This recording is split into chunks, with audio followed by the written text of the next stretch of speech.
Nako mga idol, kailaman mo si Bill Giga, Grego Bill Giga ng former PAC, Presidential Anti-Corruption Commission. Naasay salaysay mga idol. Shutdown ang Congress is the most corrupt branch of government. Magbigay lang tayo ng opinion nito, no? Shutdown ang Congress. Kumbaga, ititigil. Ganito ang mangyayari niyan. Posible, pero napakahirap mga idol. Alam niyo bakit? Mayroon kasi tinatawag tayo na constitutional body ang Congress.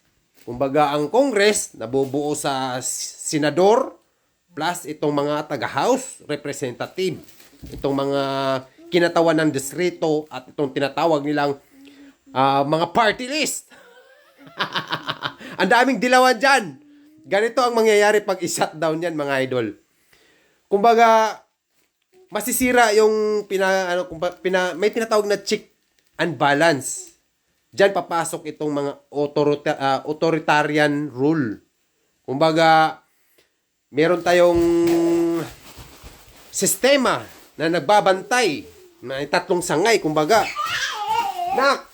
May tatlong sangay, di ba? Na nagbabantay. Ibig sabihin, itong executive, legislative, at itong judicial. Una-una, itong executive, itong pangulo. Ito yung nag-aano ng batas, di ba? Pangalawa, itong mga kongreso, yung tagagawa ng batas. Pangatlo, itong korte, tagahatol, kumbaga. Ngayon, dito papasok ang authoritarian. Pag once yan, isara itong kongreso.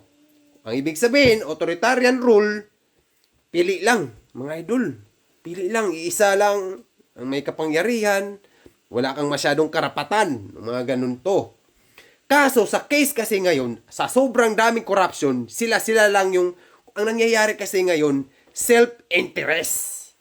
Pansin nyo mga idol, sa distrito nyo, sa syudad nyo, pag yung congressman nyo, ang ganda na ng bahay, noon pangit, yan ay corrupt. Self-interest yun. Kita yung nangyayari sa atin ngayon. Di ba? Kaya magulo. Puro corruption ang nangyayari dyan sa loob ng kongreso. Ganon yun. Kaya shutdown, either rebuild ang mangyayari. Sulit!